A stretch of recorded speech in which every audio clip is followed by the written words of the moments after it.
was threatening not to attend my wedding after my golden child brother proposed to my fiancée.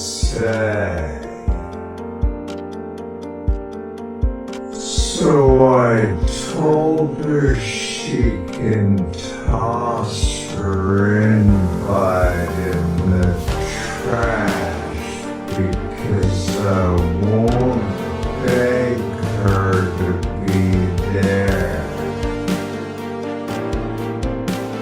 Mark was my mom's baby boy, and she didn't do much to try